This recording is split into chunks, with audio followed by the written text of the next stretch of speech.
भारत के किसी कानून में माइनॉरिटी डिफाइन नहीं है। इसके बावजूद 1993 में माइनॉरिटी कमीशन बन गया, 2006 माइनॉरिटी अफेयर्स मिनिस्ट्री भी बन गई, तो सब कुछ चल रहा है। माइनॉरिटीज़ को स्टाइपेंड भी जा रहा है, माइनॉरिटीज़ को बहुत सारी योजनाएं भी चल रही हैं, लोन अलग जा रहा है, एजुकेशन लोन, बहुत सारी चीज़ें चल रही हैं। लेकिन जो बेसिक चीज़ है कि माइनॉरिटी है कौन, who is minority, who is majority, that is not defined. मैंने वो चैलेंज किया है सुप्रीम कोर्ट में कि आप सबसे पहले केंद्र सरकार को आप निर्देश दीजिए कि वो एक डिफाइन करें कि माइनॉरिटी कौन है, उसको आइडेंटिफाई करने का गाइडलाइन क्या होगा वो बताएं। क्योंकि मैंने एक आरटीआई भी फाइल किया और केंद्र सरकार से पूछा कि आप कैसे पता कैसे करते हो कि माइनॉरिटी कौन होने वाला है, कौन है माइनॉरिटी, तो कह रहे हमारे पास कोई गाइडलाइन ही नहीं है। कोई गाइडलाइन? हाँ, आरटीआई का जवाब है मेरे पास। वो कहते हैं हमने कोई आज तक कोई क्राइटेरिया सेट नहीं किया कि माइनॉरिटी कैसे करेंगे। तो हमने कहा फिर 1993 में आपने कैसे कह दिया 5 लोग हैं ये। अब उस जो 1993 का नोटिफिकेशन है उसके कारण लक्षद्वीप के 2% हिंदू मेजॉरिटी कहलाते हैं और 97% जो कम्युनिटी है मुस्लिम्स की वो माइनॉरिटी कहलाती है। तो मतलब ये स्क्यूड है। सिमिलरली मिजोरम में मात्र 3% हिंदू हैं, वो मेजॉरिटी हैं, और जो 90% क्रिश्चियन हैं वो माइनॉरिटी हैं। नागालैंड में मात्र 8% हिंदू हैं, वो मेजॉरिटी, और 90% क्रिश्चियन माइनॉरिटी। मेघालय में मात्र 11% हिंदू।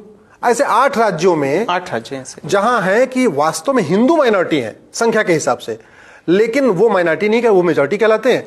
और जो कम्युनिटी 90%, 95%, 80%, 85% है वो माइनॉरिटी कहलाती है।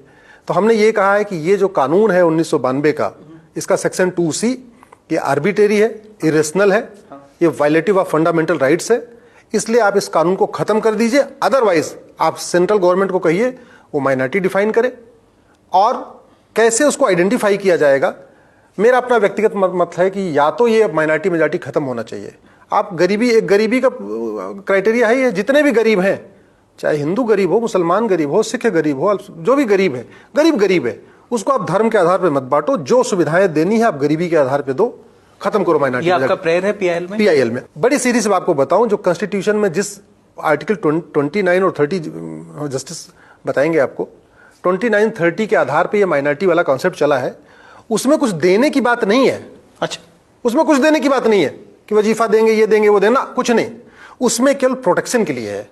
वो 29, 30 कहता है religious and linguistic, not religious और linguistic, and linguistic minorities. Yes, religious and, मतलब भाषा के आधार पर भी भाषा और धर्म दोनों के आधार पे माइनॉरिटी हो। और जहां तक अगर आप ये कि यूएन में डिफिनीशन है, वो डिफिनीशन कहती है एनी ग्रुप और community which is socially, economically, politically non dominant and inferior in population. Inferior मतलब बहुत नगण्य, छोटा सा, मतलब 5-10%। ना 5-10 नहीं, 1%, 2% ऐसा हो, नगण्य। इनफीरियर का मतलब बहुत नगण्य, not in 2 digit, single digit.